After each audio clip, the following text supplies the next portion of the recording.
What's up, guys? It's your boy DConey with DConey Art, and I'm here for another, yes, I'm back, movie review. Today, what we doing?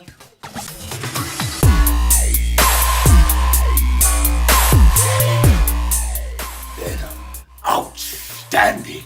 I had to do it, man. Venom.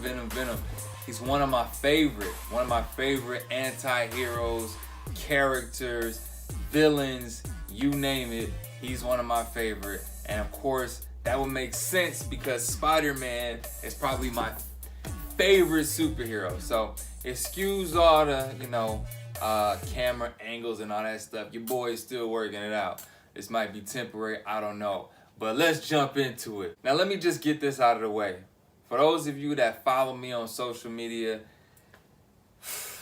I know I trashed this movie prior to seeing it, which is a lesson I probably should learn from now on, because now I gotta eat my words. Why? Because I liked it. It was cool, man. Bravo, Sony, bravo. That doesn't come too often because I know Sony gets a lot of trash, a lot of feedback that isn't so positive from their previous movies, from their attempts on X-Men to some of the trashing that came from some of the Andrew Garfield movies and so forth. But, that's a whole nother video because anybody that follows me knows I love the rendition of Spider-Man played by Andrew Garfield. I got my Andrew Garfield Amazing Spider-Man 2 shirt on today and all that stuff because, that's just me. But anyway, we're talking about Venom today. Let's just start out. For those of you that don't follow me, I really, of course, didn't want to like this movie. Why? Because no Spider-Man. And for those of you that know about Venom, and those of you that don't, let me just educate you. Venom is the symbiote that most of you probably seen the movie by now, merged with Eddie Brock, breeds the being called Venom. Now in this movie, it's a little bit different. Venom is Venom from his planet from the get-go, which was cool. I can accept that. So I'm gonna try to do this review without spoilers. There'll be semi, spoilers in there because by now the movie's been out for 2 weeks. You should have seen it by now. I saw it twice, man. That tells you how much I felt about the movie. I saw it twice. One of the things, just to kind of give that history, that I love about the character is that this is a character historically that's been able to go pound for pound with Spider-Man because he knows him. What do you mean he knows him? Well, the symbiote got on Peter Parker, Spider-Man, first, and that allowed him access to all of Spider-Man's powers, knowledge, memories, what's important to him, everything. He knew everything about Spider-Man.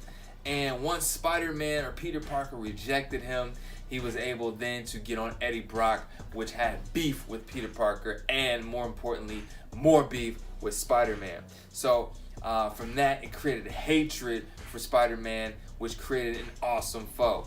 And of course, the storytelling from then has been just amazing. So coming into this, knowing that there was gonna be no Spider-Man, and of course no iconic Venom symbol, I had some huge reserves, which I undoubtedly voiced. About the movie. First, let's get into it. Out of the gate, they just did a great job telling the story. This was a fun movie, man. This was a fun movie. Venom was hilarious. It took a little while for him to get on screen, which I didn't mind because Tom Hardy, the actor that played Eddie Brock, was amazing. As we know, Tom Hardy has a crazy resume in the superhero world, which tops everything is probably when he portrayed a few years back Bane in The Dark Knight Rises and just knocked that out of the park. He's such a versatile actor, and he has the look, the build of an Eddie Brock versus Topher Grace's, oh God, let's not mention that, disgrace, his rendition of Eddie Brock and Sam Raimi's Spider-Man 3. So prior to this is all we had. So out of the gate, we have the look down. Eddie Brock looks like Eddie Brock with Tom Hardy, and Venom looks like Venom. He has the build, he has the smile, he has the personality, he has everything that we know and love about Venom. What's cool about this movie is that it really took a nice chunk of the movie, I would say the first maybe third of the movie, to really do it without any Venom-like character or bonded symbiote. It was really all about Eddie Brock and the news story of how his life just sucked. A series of mistakes, or a couple mistakes, put him on a path that, you know, just made his life miserable and gave him motive. And from there, we finally get to the symbiote and the merging of those two. And I liked the ride that we took. That was a little bit different from the historic story. And sorry about the lighting here. Hey, we do what we can do. We coming up from the bottom, now we here, you feel me? Or different from the historic story where Eddie Brock just had fuel out the gate.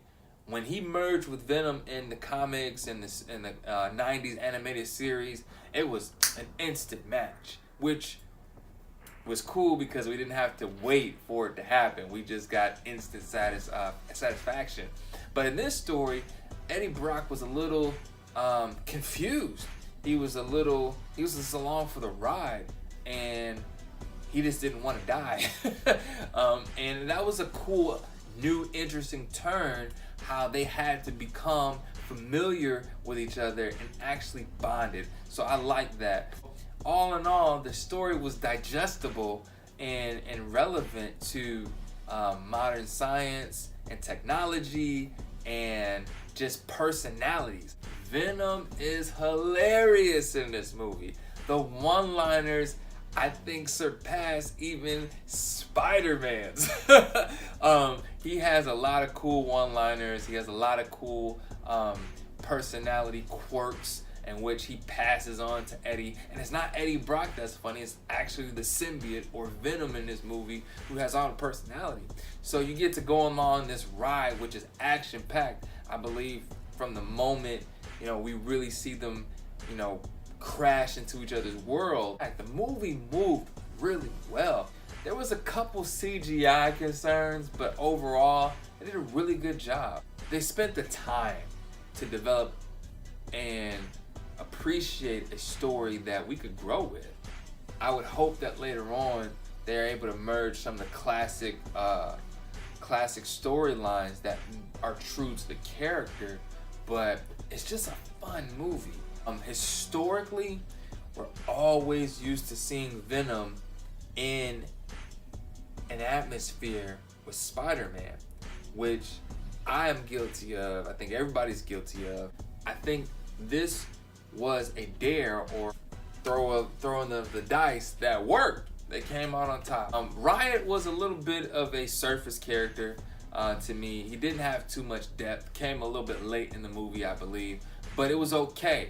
It was okay because I didn't want that to take too much away from Venom, which I believe if they introduced Riot too much sooner, there would have been a bit of repetitive symbiosis or existence of the symbiote. You gotta make another one. They have to.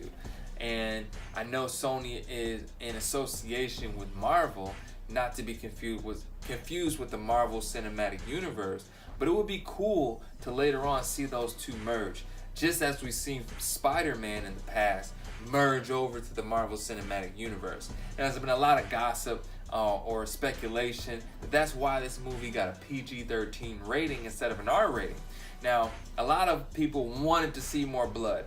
I'll be the first to say I did too. After seeing movies like Deadpool and Logan, a character like Venom, he is crazy. He has a crazy appetite for brains and heads and body parts. So while I am so appreciative that we did get to see some head bite-offs in this, it would be cool to see a little bit more blood. I don't really recall seeing any blood in this movie. Like, what's up with that? Who knows? We might see Spider-Man go against Venom in some storyline later on. I personally, Marvel, if you're listening, you can have this one. Nah, you can't have it. without crediting me, maybe if Spider-Man brought a piece of a symbiote back. Now we know in this movie, Riot explains and Venom explains that there are millions more symbiotes on their planet, and we know that Spider-Man has been moved, or he's somewhere else, far from home. We'll just leave it at that. Wouldn't it be cool if Spider-Man was on Venom's home planet and he contracted part of a symbiote? Wouldn't it be cool if Venom's symbiote was only part of it? What if it got separated and part of him was still on his home planet, where Peter Parker, Spider-Man, came into contact with it and brought it back to New York, and once he brought it back, we can go through the whole black suit Spider-Man story and then cross over to a Venom story.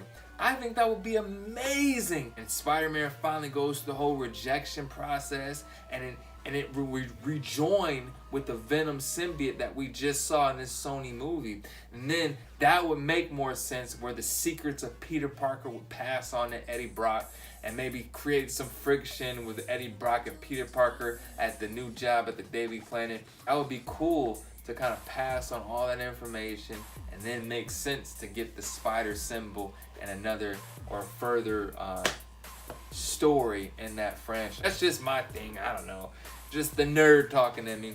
But yeah, you might see behind me a cool illustration that I did. You know, you can definitely click on my channel, subscribe to watch how I painted this. We all wanted to see Spider-Man in it, even though it was an amazing movie. It's just an illustration that I show, hey, maybe later on we can see them go head to head. We don't know. All in all, I give this movie a good, drum roll, an A-. Just like I would argue with some of the previous Spider-Man movies, with what they were giving and not being a part of the Marvel Cinematic Universe, they kept my attention, told a new story that was pretty amazing, kept all of the features of which why I love Venom outside of his relationship with Spider-Man, and have me intrigued. You gotta stick around for the post-credit scene. There's a cool new cast member that they're teasing, and yes, I'm eating my words. Go see Venom. It's a great time. It was, as he says, outstanding. And I'll be there for part 2. This is DConey signing off. Till next time, see you later.